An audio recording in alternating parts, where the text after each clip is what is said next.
Okay, welcome everyone. Let's go ahead and get started.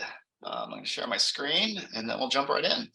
Okay, again, welcome. Thank you all for being here. Really appreciate the time in your day to hear me talk about business culture, something that I find kind of near and dear to my heart.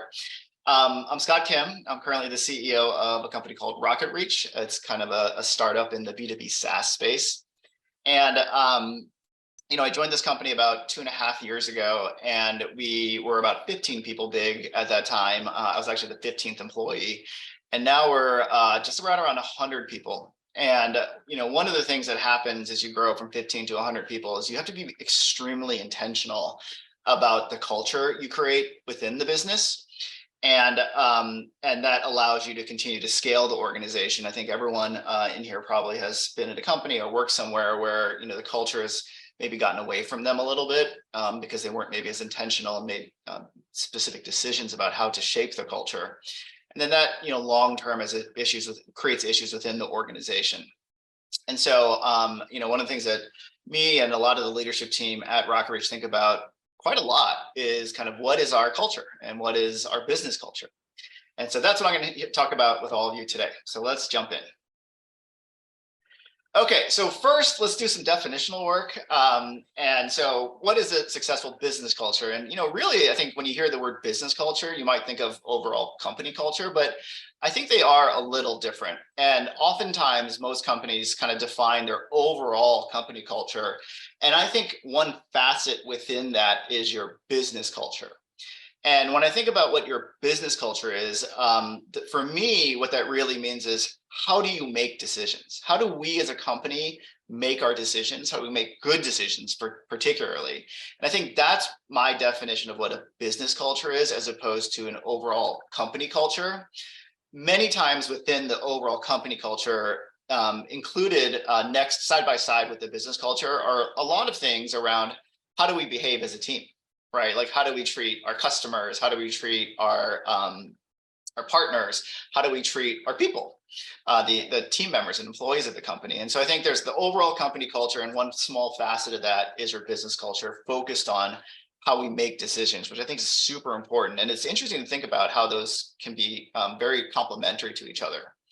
And if you had an example of a very key difference, at Rocket Reach, one of the things that we are adamantly adhere to is we have a no a-hole policy. And what that means sometimes is you have someone who might be great in terms of their output and the work that they create, but if they can't work within the business in a way that can work well with other people, then they unfortunately means they can't have a seat on our bus. And so that's, again, an example of overall company culture and how we treat each other. But for me, business culture is about how do we make decisions. Okay, so before I get into what I think is super important from a business cultural perspective, let's talk a little bit about, what are some of the implications of thinking about business culture and how we make decisions as a team. First, I'll say the number one thing for me is organizational design. You oftentimes hear lots of companies talk about, oh, we have a really flat hierarchy, or we have separate business units that work independently. And so I think, based on how you think about how you want your team and your company to make those decisions, I think it has a huge impact when you think about organizational design, which is super important at the beginning of scaling a business and scaling a team. And then obviously has tons of implications as the team grows over the years. It, of course, impacts who you hire. You want people that can kind of fit within that business culture. And we'll talk a lot about that, particularly with a couple of things that I think are super important from a business culture perspective. It also, for me, as the CEO of this business, defines where we invest, right? A lot of things, particularly around which teams do we want to invest heavily in. I think a lot of that is driven by how you make decisions and what are the tools you use to make those great decisions. And then finally, prioritization. I think a lot of folks on this call are either starting a company at the very, very early stages. And by definition, what that means is you have a lot of scarcity among the resources that you need, particularly on people and time and capital. And selecting and being very intentional about your business culture allows you to prioritize actually easier, because prioritization can be extremely painful. And if you select certain things from a business cultural perspective, it kind of clears the road a little bit and gives you a lot of clarity about how you want to prioritize the work that's ahead of you, because everyone has 10 number one priorities to get accomplished in any given week or month or quarter. Okay, obviously there's lots of implications beyond just this, but I think these are the biggest four in terms of, as you think about your business culture, what are the things that this implicates, and what are other decisions that we need to make based on the business culture that we pick. Okay, let's go to the ones that I think are the most important. So for me, it really boils down to three key cultural elements in terms of how we make decisions. And I'm going to quickly run through all three of these at the 30,000 foot level. And then I'm going to dive a bit deeper into each one of them to give you a little more depth and texture to the way I think about each of those cultural elements. So the first one for me is velocity and acceleration. And what I mean by this is, how fast can we move as a team? And do we prioritize how fast we move as a team as one of the key strategic advantages that we have as a business? And then I have, so that's velocity. And then I have acceleration, which for me means when we learn something new, and you should be learning something new about your business every day, every hour, after each meeting. When you learn something new, how fast can you right the ship, right? In really large organizations, obviously this can take quarters and potentially years for really large organizations. And as small companies, the thing you have to be able to have is an ability to turn the boat to it in a different direction very quickly, and then accelerate up to the velocity you can hit as fast as possible. So velocity and acceleration for me is absolutely critical in thinking about how we make decisions for this business. Second is being extremely data-driven. And we'll talk a lot about this in a subsequent slide, but obviously everyone says in this kind of day and age, we have to make really good data-driven decisions. But I think there's a moment at which you have to look in the mirror and say, are we making good data-driven decisions, or do we have data that just supports our gut about something? And I think, especially when it comes to investment into teams and other things, data-driven decisioning is hugely important, I think, in long-term success for a business. And then finally, the third piece for me is what I call autonomous or organizational design. And again, we'll dive deeper into this, but what this means for me, high level, is the ability to have small teams within the organization able to move at a high velocity without having to check in frequently about, are we doing the right thing? Does this match the thing that you're doing over there? And making sure that these teams can be well structured enough in terms of where they're heading to, that they can make a lot of decisions along the way without having to check in with the mothership frequently. So I think that's kind of what I call autonomous org design. These kind of groups and parts of the organization can work relatively autonomously to achieve things like velocity and acceleration. Okay, so those are the top three for me at the 30,000 foot level. And we're going to dive into each one of these with a little more depth now. Okay, so velocity acceleration for me is actually the most important of these three, which is why it's the top center of that circle. And the quote I have here, I think, is pretty evident to me, at least, which is there are no new ideas on the internet. And that means that every idea that you have, unless it's like something really, really novel, someone's thought about that idea before. One of your competitors has thought about that idea before. Someone in the world has come across this idea before, even though it may be new to you. And what that means, because you don't necessarily have a ton of new novel ideas that no one's ever thought of, it means that speed will define the winner, right? It's not about the idea itself. It's about the perspiration you have to endure in actually bringing that thing to life. And if you design your business and your team around velocity, that allows you to get through more of those decisions faster. And oftentimes I've learned that when you design the organization around velocity, you not only get to implementing those things faster that you've learned, but you actually learn faster as well. Your org and your team start to really value the concept of learning as fast as possible, in addition to getting stuff done as fast as possible. And it's kind of a snowball that rolls downhill. At the beginning, you might have difficulty getting your team to work very quickly, but as the org grows, it actually helps you get better and faster. So velocity, particularly, I think is one of the primary designations of who's going to win in a space or in a competitive environment. And then second, for me, I mentioned, what acceleration was, which is the ability to turn the boat and then get up to speed as fast as humanly possible. And I think this is one of those things that companies don't focus on enough in terms of their strategic advantages versus their competitors. They might say that, oh, we have our marketing's better than all the other companies, or our sales team and our sales process is way better than everyone else. I personally believe that if you build within your organization and your team the ability to change quickly and turn on a dime quicker, that actually can be a huge strategic advantage. Because again, most companies, especially the bigger ones, and especially if you have large competitors, if they take a long time to turn the boat, you can outmaneuver them way faster, which is why small companies can oftentimes really, go after and take share from larger companies, is their ability to turn the boat faster and then get up to speed as soon as they have that new direction as fast as possible. Okay, so that is velocity and acceleration for me. Data-driven decisions. So, again, this is, probably too frequently used of a euphemism now around how we, operate a business. And to put a little more teeth into it, everyone wants to be data-driven, but the way that we talk about it within Rocket Reach and some of the other companies I've helped lead is we say data is the currency in which we transact, right? So if you're going to a store and you forget your wallet, unless you have Apple Pay or something on your phone, you're not gonna be able to buy anything. You have no currency to go buy the thing you want to buy.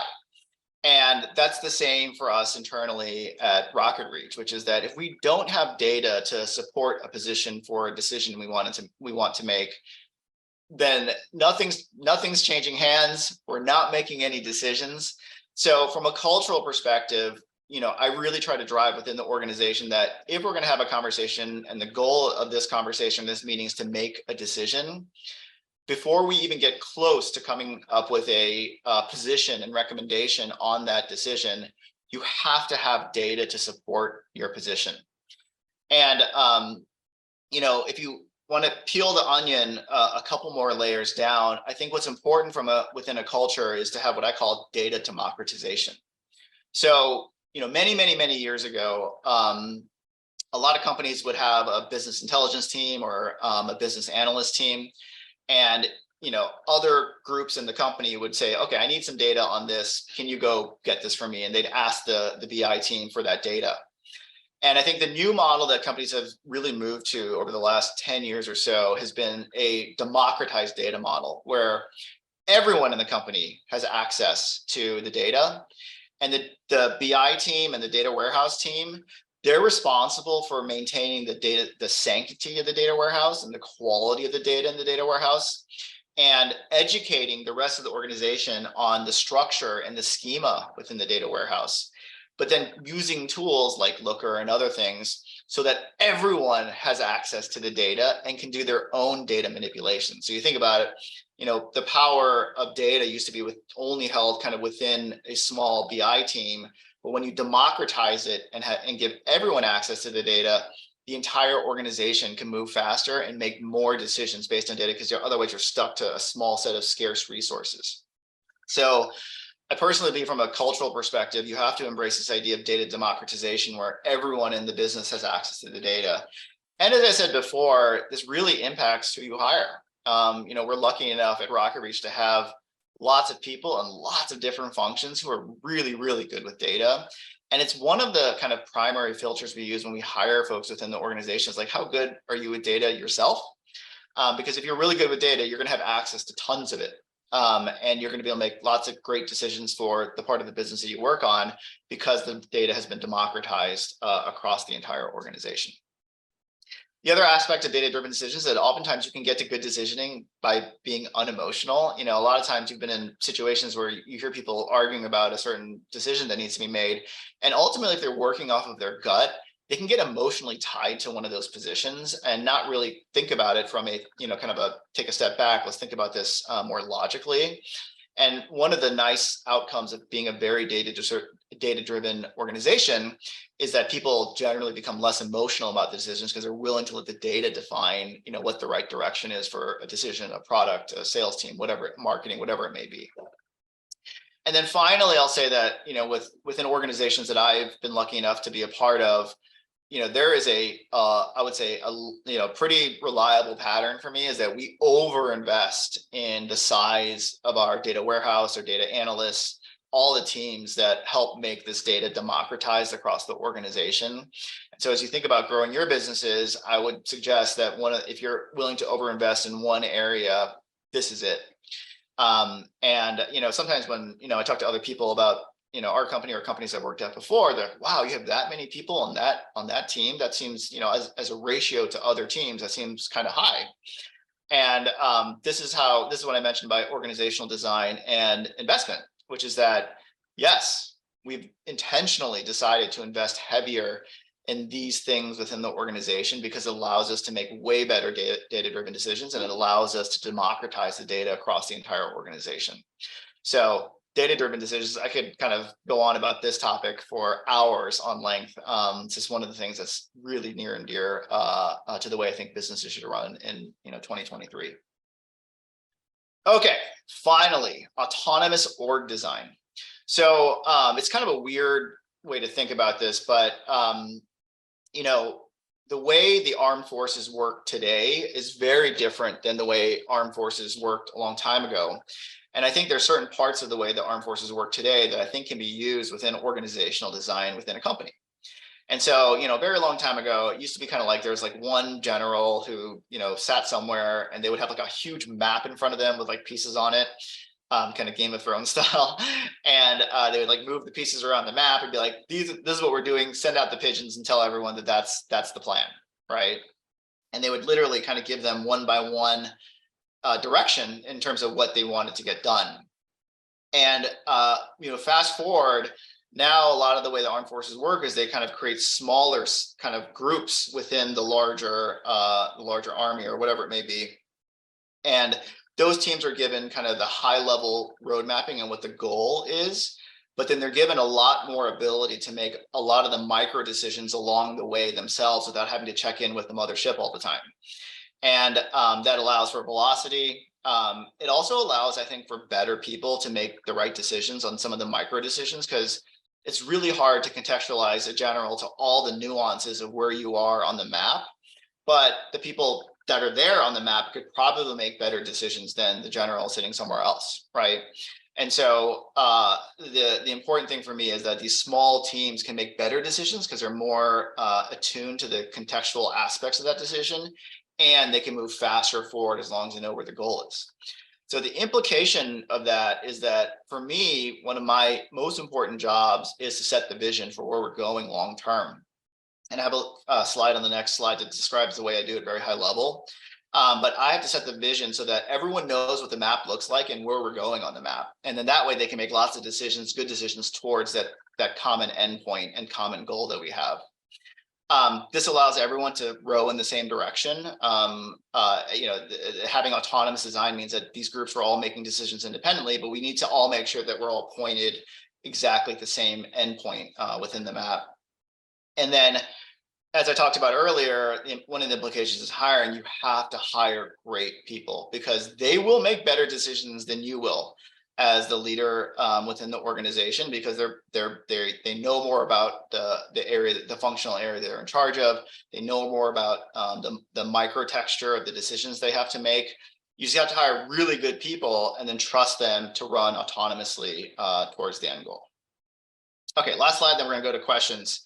Wanted to give a little bit of sense for the way I like to set the long-term vision for the goal. And I've used this framework now, I think at 4 companies. And so this has been honed over a couple of different years. So I'm gonna walk through this quickly. So number one, I call this the pyramid, which is like, where are we going at the 30,000 foot level? Then where are we going at the 20,000 foot level, 10,000 feet level, and then like ground level? What's our plan for this year? And that kind of nesting allows people to have an understanding of where we're going long-term, and then which moves we're going to make in a closer time frame to get to that long-term goal. And so I think it starts with the vision, like where are we going really long-term? Sometimes 5 to 10 years is an appropriate time frame for the vision. Then what does our company stand for within that kind of long-term vision? What are the important things about us as a business or us as a product that are important, and what's our brand position within that long-term vision? Then I like to lay out the next 3 years in kind of thematic, high-level thematic goals for each year. I've played with this a little bit. I think 4 years is actually a little too long, and 2 years is too short. So 3 years has really become the sweet spot for me, where I think this framework works really well to have a 3-year view of where we're going. And then finally, what are we doing this year, right? And I like to use OKRs within the organization for our goaling and objectives, essential objectives and key results. And so we do quarterly goals, quarterly OKRs for our team, and that gets nested into our overall 2023 roadmap. So you can see, 5 to 10 year view. What does our company mean, and what do we stand for within that 5 to 10 year view? What is our 3-year plan thematically? And then what are we doing this year? And so these are the things that are needed to help implement autonomous org design, because you're giving everyone a view of the map. They know where we're going long term. They know where we're going this year. And then you let the teams with really smart people run as fast as possible. Okay. So that's it. Velocity, data-driven decisions, and autonomous org design. Those are the 3 things that I think are most important in defining your business culture and the way you like to make decisions. Okay, I'm going to stop the share here, and I am going to check, see if there's any questions. Thanks so much, Scott. That was incredibly valuable for our community, so we can't thank you enough. If anyone has any questions, either put them in the chat, or you're more than welcome to raise your hand and come up and ask Scott it directly, which would be cool.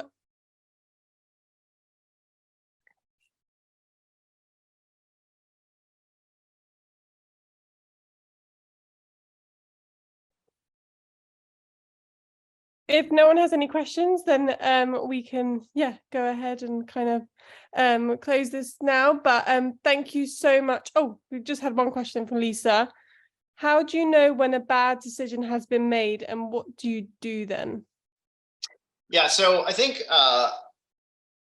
for me, first of all, let me just be clear. You will make bad decisions. There's no way you're going to run the table and make great decisions all the time. So you have to have the expectation that some decisions you make will be good, and some decisions you make will be poor. And the balance of good versus poor is, you want obviously more good than poor decisions.